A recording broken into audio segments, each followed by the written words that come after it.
যদিহে তোমালোকে আমাৰ এই ইউটিউব চেনেলটো ছাবস্ক্ৰাইব কৰা নাই তেনেহ'লে চেনেলটো ছাবস্ক্ৰাইব কৰি ল'বা আৰু কাষতে থকা ঘণ্টা বুটামটো টিপি অল কৰি ল'বা, তেতিয়া মই দিয়া ভিডিঅ'ৰ নটিফিকেশ্যন তোমালোকে পোনপ্ৰথমে পাবা। কুৱেশ্যন নম্বৰ 8 কি দিছে চোৱা। এ এটা সংগতি 1 2 3 4, বি এটা সংগতি এ বি চি ডি, দুটা সংগতি দিয়া আছে। তলত কোনকেইটা এৰ পৰা বিলৈ সম্পৰ্ক হ'ব পাৰে বাছি উলিওৱা। তলত কেইটামান দিছে, এইকেইটা সম্পৰ্ক হ'ব পাৰে নে চেক কৰিব দিছে। তো কি কৰিম, চিম্পল কুৱেশ্যন। এ আৰু বি যিহেতু দিয়া আছে, আমি এ আৰু বিত হ'ব পৰা গোটেইকেইটা সম্পৰ্ক আমি লিখি লওঁ। গোটেইকেইটা সম্পৰ্ক যদি আমি লিখি লওঁ, সম্পৰ্কবিলাক কেনেকুৱা আছিল, সম্পৰ্কবিলাক আমি ক্ৰছ কৰি লিখিব পাৰোঁ। সেই সম্পৰ্কবিলাক লিখাৰ পিছত তাত এইকেইটা আছেনে নাই আমি মিলাই চাম। যদি আছে, ইয়াৰে যিকেইটা আছে সেইকেইটা সম্পৰ্ক হ'ব পাৰে। বুজি পালা? তো চোৱা, এইটো দিয়া আছে তোমালোকৰ এই সম্পৰ্ক, এই সংগতিত দিয়া আছে 1 2 3 4, বিত দিয়া আছে এ বি চি ডি। গতিকে প্ৰথমতে আমি কি উলিয়ালোঁ, এ ক্ৰছ বি উলিয়ালোঁ, তেতিয়া আমি গোটেইকেইটা সম্পৰ্ক পাই যাম। ঠিক আছে, এ আৰু বি যেতিয়া ক্ৰছ কৰি দিম, 1ৰ লগত এ 1A 1B 1C 1D, তাৰপিছত 2ৰ লগত 2A 2B 2C 2D, 3ৰ লগত 3A 3B 3C 3D। এইখিনি অকণমান স্পীড কৰিছোঁ কাৰণ আগতে পাইছা। 4ৰ লগত 4A 4B 4C 4D। ঠিক আছে, 4C 4D হৈ গ'ল। গতিকে এৰ পৰা বিলৈ হ'ব পৰা যিমানবিলাক সম্পৰ্ক আছে সেই গোটেই সম্পৰ্কবিলাক ক'ত থাকিব, এ ক্ৰছ বিত থাকিব। ঠিক আছে, এইখিনি বস্তু তোমালোকে থিয়ৰিটো পঢ়িলে ভালকৈ গম পাবা। ঠিক আছে, গতিকে এ ক্ৰছ বিত গোটেইকেইটা সম্পৰ্ক থাকিব। এৰ পৰা বিলৈ হ'ব পৰা যিমান সম্পৰ্ক আছে সেই সম্পৰ্কবিলাক ক'ত থাকিব, ইয়াত থাকিব। এতিয়া ফাৰ্ষ্ট কুৱেশ্যনটোত কি কৈছে, এইটো সম্পৰ্ক হ'ব পাৰে নে নহয় সুধিছে। 1A 1B 2C 4D, এইকেইটা এ ক্ৰছ বিত আছেনে নাই চোৱা। যদি আছে তেতিয়াহ'লে সম্পৰ্ক হয়। চোৱাচোন, 1A 1B 2C 4D, 1A আছে, 1B আছে, 2C আছে, তাৰপিছত 4D আছে। গতিকে এৰ পৰা বিলৈ এটা সম্পৰ্ক হ'ব পাৰে। বুজি পালা? তাৰপিছত নেক্সট কুৱেশ্যনটো কি দিছে চোৱা, 2 2 1 1 1A আৰু 3C, এইকেইটা সম্পৰ্ক হ'ব পাৰে নে নহয় চোৱা। তো 1A আৰু 3Cটো আমি পাইছোঁৱেই, 1A 3C এইকেইটা পাইছোঁ, কিন্তু 1 1টো আছেনে চোৱাচোন। 1 1 মানে 1A নিজৰ লগত কৰা সম্পৰ্ক, এই 1Aটো নিজৰ লগত সম্পৰ্ক কৰা নাই। এ ক্ৰছ বিত 1ৰ লগততো বিত 1 নাইয়ে, গতিকে 1 1টো ইয়াত আছে নেকি, এ ক্ৰছ বিত নাই। গতিকে এইটো সম্পৰ্ক হ'ব পাৰে নে নোৱাৰে। তো লিখিবা কেনেকৈ, চিম্পলি এনেকৈ লিখি থৈ দিলে হৈ যাব।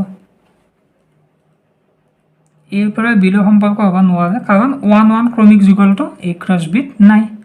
বুজি পালা, একদম চিম্পল। তাৰপিছত 3 নম্বৰটো কি দিছে চোৱা, এ ক্ৰছ বি, এ ক্ৰছ বিটো সম্পৰ্ক হ'ব পাৰে নে নোৱাৰে, পাৰে। এ ক্ৰছ বি এৰ পৰা বিলৈ সম্পৰ্ক হ'ব, সেইকেইটাই এ ক্ৰছ বিত এৰ পৰা বিলৈ গোটেইকেইটা সম্পৰ্ক আছে, গতিকে এ ক্ৰছ বিটো নিশ্চয় সম্পৰ্ক হ'ব। বুজি পালা? নেক্সট কুৱেশ্যন নম্বৰ 4টো কি দিছে চোৱা,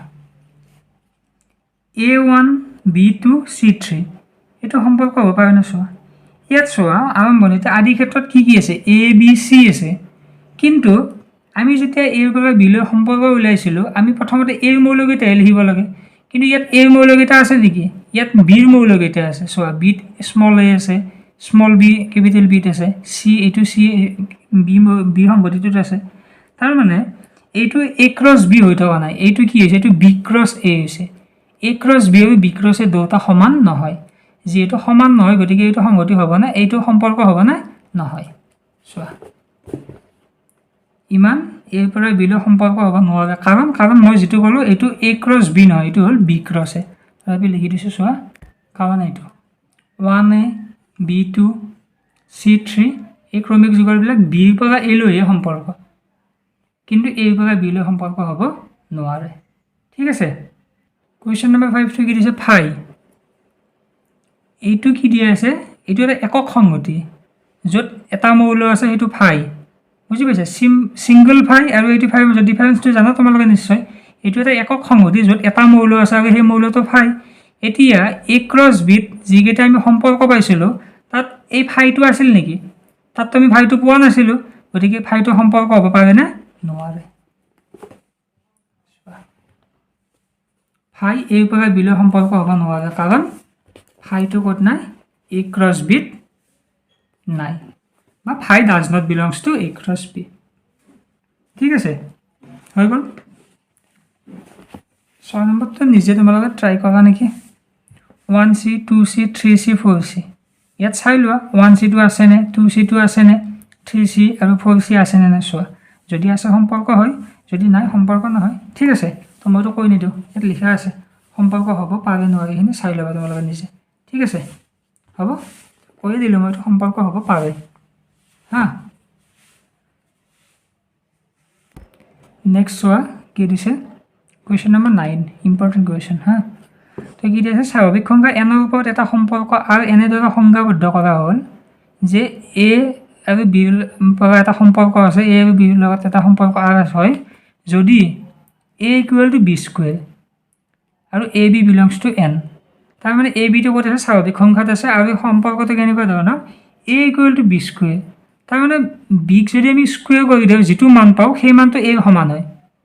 গতিকে আৰ সম্পৰ্কটো লিখিব দিছে তদুপৰি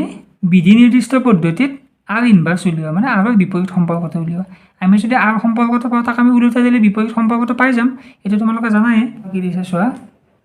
আৰ ইকুৱেল টু এইটো সম্পৰ্ক এৰ পৰা বিলৈ আৰু এটা সম্পৰ্ক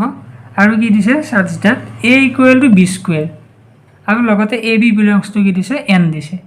গতিকে এ বি বিলংছ টু এন আমাৰ স্বাভাৱিক সংখ্যাৰ সংগতিটো কি অসীম সংখ্যক সংগতি আমি নাজানো ক'ত শেষ হয় গতিকে সম্পৰ্কটো কেনেকুৱা হ'ব অসীম তো কি বুলি কৈছে বিক যদি স্কুৱেৰ কৰি দিওঁ এৰ সমান হয় তাৰমানে স্বাভাৱিক সংখ্যা আমি যদি 1ৰ পৰা ষ্টাৰ্ট কৰোঁ বিৰ মান যদি 1 লওঁ 1ক স্কুৱেৰ কৰি দিলে এৰ সমান হ'ব 1ক স্কুৱেৰ কৰি দিলে কি 1 তাৰমানে কি হ'ব এইটো বিক 1 ল'লে বি 1 ল'লে এইটো কি হ'ব 1 হ'ব তাৰমানে এটা হ'ব 1 1 বুজি পালা যদি আমি এবাৰ বি ইকুৱেল টু 2 লওঁ বি ইকুৱেল টু 2 ল'লে কি হ'ব 2 স্কুৱেৰ ইকুৱেল টু 4 তাৰমানে আনটো হ'ব 4 2 তাৰপিছত আমি যদি বিটো এবাৰ 3 লওঁ 3 ল'লে কি হ'ব 3 স্কুৱেৰ ইকুৱেল টু কিমান 9 গতিকে 3 9 তাৰপিছত যদি আমি 4 লওঁ বিটো যদি 4 লওঁ 4 স্কুৱেৰ ইকুৱেল টু কিমান 16 যদি আমি 5 লওঁ 5 স্কুৱেৰ 25 5 তেনেকৈ ওলাই যাই থাকিব বুজি পালা গতিকে এইটোৱে হ'ল আৰ সম্পৰ্কটো এতিয়া যদি আমি আৰ সম্পৰ্কটো আমাক কি উলিয়াব দিছে ইনভাৰ্ছ উলিয়াব দিছে আৰ সম্পৰ্কটো ইনভাৰ্ছ যদি হয় তেতিয়াহ'লে এইটো কি হ'ব এইটো ওলোটাই দিওঁ 1 1 ওলোটাই দিলে 1 1 হ'ল 4টো ওলোটাই দিলে 2 4 3 9 3 2 3 9 16 4 2 4 16 এইটো 25 আৰু 5 হ'ল এইটো 5 25 তাৰমানে আগতে A equal to B square আছিল এইবাৰ কি হ'ব B equal to A square সেইটোৱে আমি লিখিছোঁ সম্পৰ্কতে বিধি নিৰ্দিষ্ট পদ্ধতিত এৰ পৰা বিলৈ আৰু এটা সম্পৰ্ক এইটো এৰ পৰা বি আৰু এটা সম্পৰ্ক আগতে আছিল A equal to B square গতিকে আমি এইবাৰ লিখিছোঁ B equal to A square আৰু A B belongs to N বুজি পালা তো আশা কৰিছোঁ বুজি পাইছা প্ৰেক্টিছ কৰিবা এইবিলাক চিম্পল কুৱেশ্যন ইমান টান বুলি নল'বা আৰু তো তোমালোকে কুৱেশ্যন নম্বৰ 9টো বুজি পালা এতিয়া আমি কুৱেশ্যন নম্বৰ 10টো চাম চোৱা এইকেইটা ইম্পৰ্টেণ্ট অংক হয় গোটেইকেইটা চোৱা এ এটা সংগতি দিয়া আছে তাত কি কি মৌল আছে 1 2 3 4 6 এটা সংগতি আৰু আৰ সম্পৰ্কটো এটা সংজ্ঞা দিছে কেনেকুৱা এক্স ৱাই চাৰ্জ ডেট ৱাইটো এক্সৰ দ্বাৰা সম্পূৰ্ণকৈ হৰণ যায় ঠিক আছে তো ৱাইটো এক্সৰ দ্বাৰা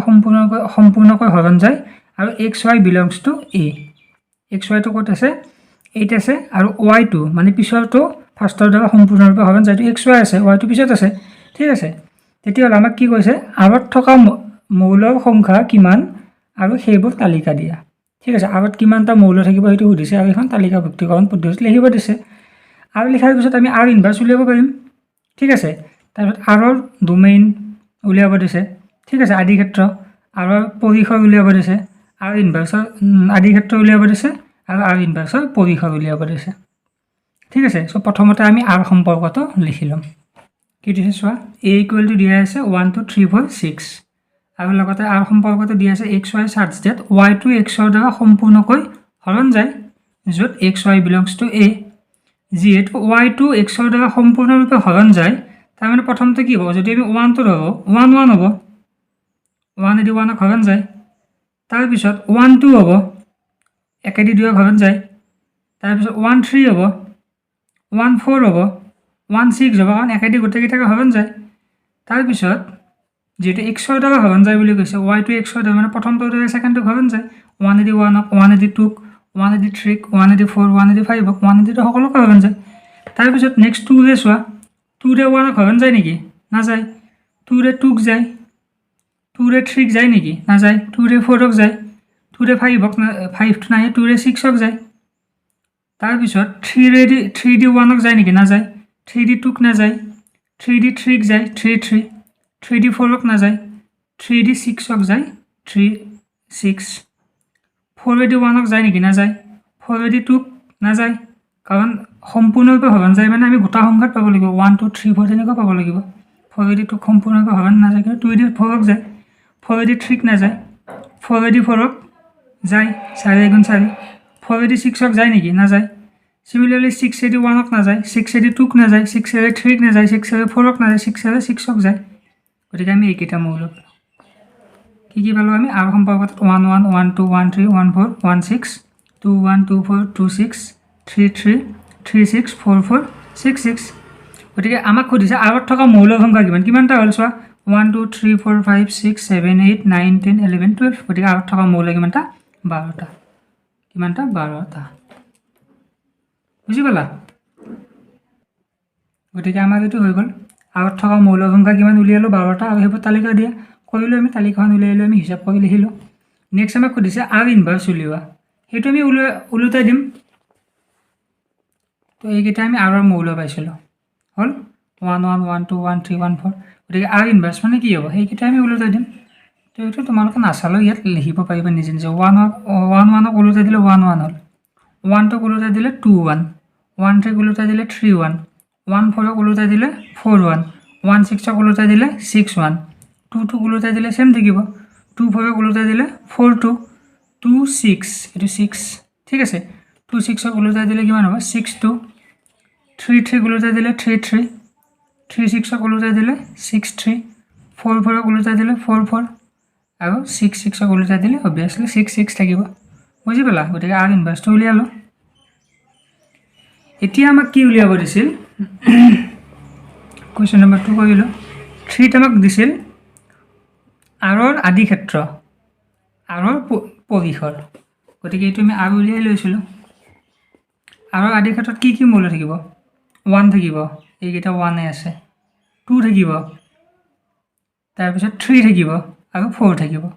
আৰৰ আদি ক্ষেত্ৰত কি থাকিব 1 2 3 4 চোৱা